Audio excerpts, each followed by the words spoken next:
ಭಾರತೀಯ ಜನತಾ ಪಕ್ಷ ಇವತ್ತು ನರೇಂದ್ರ ಮೋದಿ ಅವರ ಆಡಳಿತ ಅವ್ರು ಕೊಡ್ತಾ ಇರ್ತಕ್ಕಂಥ ಯೋಜನೆಗಳು ಇವತ್ತು ಕರ್ನಾಟಕದಲ್ಲಿ ಇರ್ತಕ್ಕಂಥ ನಮ್ಮ ಸರ್ಕಾರ ಬಸವರಾಜ ಬೊಮ್ಮಾಯಿ ಮಾಡ್ತಾ ಇರ್ತಕ್ಕಂಥ ಕೆಲಸಗಳು ಜನಸಾಮಾನ್ಯರಿಗೆ ಸಿಗ್ತಕ್ಕಂಥ ಯೋಜನೆಗಳು ಆಗ್ತಾ ಇದೆ. ಕೊನೆಯಲ್ಲಿ ನಾನು ಬಹಳ ಸಮಯ ತಗೊಳ್ಳಲ್ಲ, ಯಾಕಂದ್ರೆ ವೇದಿಕೆ ಮೇಲೆ ಬಹಳ ಜನ ಮಾತಾಡೋರಿದ್ದಾರೆ. ಹಾಗಾಗಿ ನಾನು ಒಂದು ಎರಡು ಮಾತನ್ನು ಹೇಳಲೇಬೇಕಾಗ್ತದೆ. ಇವತ್ತು ಈ ದೇಶದಲ್ಲಿ ಏನಾದ್ರೂ ಬಡವರ ಪರವಾಗಿ ಕೆಲಸ ಮಾಡುವಂತ ಪಕ್ಷ ಇದ್ರೆ ಅದು ಭಾರತೀಯ ಜನತಾ ಪಕ್ಷ. ನಮ್ಮ ಪಕ್ಷದಲ್ಲಿ ಇವತ್ತು ಎಲ್ಲ ಸಮುದಾಯಗಳಿಗೆ ಪ್ರೀತಿಯಿಂದ ಅಪ್ಕೊಳ್ಳುವಂತ ಕೆಲಸ ಆಗ್ತಾ ಇದೆ. ಇವತ್ತು ಗ್ರಾಮಾಂತರ ಪ್ರದೇಶಗಳಲ್ಲಿ ಜನಕ್ಕೆ ಇವತ್ತು ಉದ್ಯೋಗವನ್ನು ವ್ಯವಸ್ಥೆ ಮಾಡ್ತಾರೆ.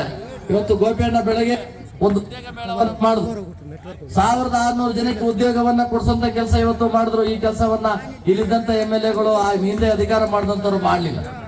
ಇವತ್ತು ಬಡವರ ಪರವಾಗಿ ನೋವನ್ನ ಅನುಭವಿಸಿರ್ತಕ್ಕಂಥವ್ರವರು, ಅವ್ರಿಗೂ ಗೊತ್ತಿದೆ ಬಡವರ ಕಷ್ಟ ಏನು ಅಂತ. ನಮ್ಮಲ್ಲಿ ವಿದ್ಯಾವಂತರು ಇದ್ದಾರೆ, ಬಹಳ ಸಂಖ್ಯೆಯಲ್ಲಿ ವಿದ್ಯಾವಂತ ಹೆಣ್ಮಕ್ಳು ಇದ್ದಾರೆ. ಉದ್ಯೋಗಗಳಿಲ್ಲದೆ ಮನೆಗಳಲ್ಲಿ ಕೂಲಿ ಮಾಡಕ್ಕಾಗದೆ, ಮನೆಯಿಂದ ಹೊರಗಡೆ ಹೋಗಕ್ಕಾಗದೆ ಇವತ್ತು ಪರಿತಪಿಸ್ತಾ ಇದ್ದಾರೆ. ಅಂತ ಒಂದು ಉದ್ಯೋಗ ಮೇಳವನ್ನ ಇವತ್ತು ಬಹಳ ದೊಡ್ಡದಾಗಿ ಆಯೋಜನೆ ಆಗಿತ್ತು. ಇವತ್ತು ಇಡೀ ತಾಲೂಕಿನಲ್ಲಿ ತಮ್ಮ ಸಂಚಲನ ಇದೆ. ಆ ಸಂಚಲನ ಇನ್ನಷ್ಟು ಮೂಡಿಸುವಂತ ಕೆಲಸಗಳಾಗಬೇಕಾಗ್ತದೆ. ಇವತ್ತು ಭಾರತೀಯ ಜನತಾ ಪಕ್ಷ ನಿಮ್ಮನ್ನ ರಕ್ಷಣೆ ಮಾಡ್ತಕ್ಕಂಥದ್ದು. ಈ ಕಾಂಗ್ರೆಸ್ ಅಂತಕ್ಕಂಥದ್ದು ಉರಿಯೋ ಮನೆ, ಆ ಮನೇಲಿ ಇರಬೇಡಿ ಅಂತಕ್ಕಂಥ ಸಂದೇಶವನ್ನ ನಮ್ಮಲ್ಲಿ ಈ ಕಾಂಗ್ರೆಸ್ ಅವ್ರು ಹೇಳ್ತಾರೆ. ನೋಡ್ರಿ, ದಲಿತರೇನಾದ್ರೂ ಕಾಂಗ್ರೆಸ್ಗೆ ಓಟ್ ಹಾಕದೆ ಹೋದ್ರೆ ನಿಮ್ಮನ್ನ ಊರಿಂದ ಹೊರಗಡೆ ಹಾಕ್ಬಿಡ್ತಾರೆ, ಅಲ್ಲೇ ಹಾಕ್ಬಿಡ್ತಾರೆ ಅಂತ. ಅದೆಲ್ಲ ಸುಳ್ಳು ಕಥೆಗಳನ್ನ ಹೇಳ್ತಾರೆ. ಬಾಬಾ ಸಾಹೇಬ್ ಅಂಬೇಡ್ಕರ್ ಹಿಂದೆ ಹೇಳಿದ್ರು, ಕಾನೂನು ಮಂತ್ರಿ ಆಗಿದ್ದಾಗ, ಕಾಂಗ್ರೆಸ್ ಉರಿಯೋ ಮನೆ, ಆ ಮನೆಯಲ್ಲಿ ಇರಬೇಡಿ, ನಿಮ್ಮ ಮೂತಿಗೆ ಬೆಣ್ಣೆ ಸವರ್ತಾರೆ, ತುಪ್ಪ ಅವ್ರು ತಿಂತಾರೆ, ಅಲ್ಲಿ ಇರಬಾರ್ದಂತಕ್ಕಂಥ ಮಾತನ್ನ ಹೇಳಿದಂತವ್ರು ಬಾಬಾ ಸಾಹೇಬ್ ಅಂಬೇಡ್ಕರ್ ಅವರು.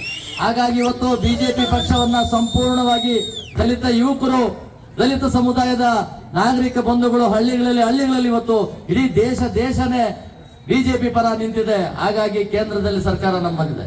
ಇವತ್ತು ನಮ್ಮ ಮಲ್ಲಿಕಾರ್ಜುನ್ ಖರ್ಗೆ ಅವರು ಇದ್ದಾರೆ, ನಮ್ಮ ರಾಜ್ಯದವರು. ಅವರು ವಿರೋಧ ಪಕ್ಷ ನಾಯಕರು ಆಗಿದ್ರು ಹಿಂದೆ, ಇವಾಗ ವಿರೋಧ ಪಕ್ಷ ನಾಯಕರು ಆಗಿದ್ದಾರೆ, AICC ಅಧ್ಯಕ್ಷರು. ಅವ್ರ ಕತೆ ಏನು, ಅವ್ರ ಬದುಕೇನು? ಅಲ್ಲಿ ಒಂದು ರೀತಿ ಗುಲಾಮ್ಗಿರಿ ರಾಜಕಾರಣನೇ. ಯಾವತ್ತೂ ಅವ್ರು ಸ್ವತಂತ್ರವಾಗಿ ನಿಲ್ಲಿಲ್ಲ. ಮೊನ್ನೆ ಮೋದಿ ಅವರು ಹೇಳ್ತಾ ಇದ್ರು, ಅಲ್ಲೆಲ್ಲೋ ಬಿಸಿಲಲ್ಲಿ ಇದ್ರಂತೆ ಮೋದಿ ಅವರು, ಖರ್ಗೆ ಅವರು, ಕಾಂಗ್ರೆಸ್ನ ಮುಖಂಡರುಗಳು. ಛತ್ರಿ ಯಾರಿಗಿಡಿದ್ರು? ವಯಸ್ಸಾದ 92 ವರ್ಷದ ಹಿರಿಯ ನಾಗರಿಕನಾಗಿರ್ತಕ್ಕಂಥ ಖರ್ಗೆ ಅವರಿಗೆ ಛತ್ರಿ ಇರಲಿಲ್ಲ, ಸೋನಿಯಾ ಗಾಂಧಿಗೆ ಛತ್ರಿ ಹಿಡಿದ್ರು. ಇದು ಎಂತ ಅವಮಾನ ಇದು? ಇದನ್ನ ನರೇಂದ್ರ ಮೋದಿ ಅವರು ಹೇಳ್ತಾರೆ. ಇದನ್ನ ಹೇಳಿದಂಥದ್ದು ನಾನು ನೀವಲ್ಲ, ನರೇಂದ್ರ ಮೋದಿ ಅವರು ಪ್ರಧಾನಮಂತ್ರಿಗಳಾಗಿ ಅವ್ರು ಹೇಳ್ತಾರೆ, ಅಷ್ಟು ಹಿರಿಯ ವಯಸ್ಸಿನ ನಾಯಕನಿಗೆ ಅವಕಾಶ ಕೊಟ್ಟಿಲ್ಲ, ನಿಲ್ಸ್ಬಿಟ್ರು, ಒಂದು ಬಿಸಿಲಲ್ಲಿ ನಿಂತಿದ್ರು ಒಬ್ಬರೇ ಒಂಟಿಯಾಗಿ ಅಂತ. ನಾನು ಯಾಕೆ ಈ ಮಾತು ಹೇಳ್ತೀನಿ ಅಂದ್ರೆ, ಇವತ್ತು ಬಿಜೆಪಿ ಸರ್ಕಾರ ಕೊನೆಯ ಸಾಲಲ್ಲಿ ಇರ್ತಕ್ಕಂಥವ್ರಿಗೂ ನ್ಯಾಯ ಕೊಡಿಸುವಂತ ಪ್ರಯತ್ನ ಮಾಡ್ತಾ ಇದೆ. ಇವತ್ತು ಹೊಸ ಸ್ಟಾರ್ಟ್ ಆಗಿದೆ. ಚಿಂತಾಮಣಿಯಲ್ಲಿ ನೀವು ಒಬ್ಬ ಬಿಜೆಪಿ MLA ಅಭ್ಯರ್ಥಿನ ಗೆಲ್ಸಿದ್ರೆ ರಾಜ್ಯ ಮತ್ತು ಕೇಂದ್ರ ಸುರಕ್ಷಿತವಾಗಿರ್ತದೆ. ಇಲ್ಲ ಅಂದ್ರೆ ಯಾವುದೋ ದೇಶದಿಂದ, ಚೈನಾದವರು, ಪಾಕಿಸ್ತಾನದವರು, ಆಫ್ಘಾನಿಸ್ತಾನದವರು, ಇರಾನ್ ಅವರು, ಇರಾಕ್ ಅವರು ನಮ್ಮ ದೇಶವನ್ನ ದಾಳಿ ಮಾಡಿಬಿಡ್ತಾರೆ. ಇವತ್ತು ಧೈರ್ಯವಾಗಿ, ಇವತ್ತು ಮೊನ್ನೆ ನೀವು ನೋಡಿರ್ಬೋದು, ಕನ್ಯಾಕುಮಾರಿಯಿಂದ ಕಾಶ್ಮೀರ್ ಚಲುವಂತ ಕಾಲ್ನಡಿಗೆ ಜಾಥಾ ರಾಹುಲ್ ಗಾಂಧಿ ಏನ್ ಮಾತಾಡ್ತಾನಂತ ಅದಕ್ಕೆ ಗೊತ್ತಾಗೋದಿಲ್ಲ. ಆತ ಈ ಹೋಗಿ ಲಂಡನ್ಗೆ ಹೋಗಿ ಏನೋ ಮಾತಾಡ್ತಾನೆ, ಭಾರತದಲ್ಲಿ ಪ್ರಜಾಪ್ರಭುತ್ವ ಇಲ್ಲ, ನಮಗೆ ಮಾತಾಡೋ ಹಕ್ಕಿಲ್ಲ ಅಂತ.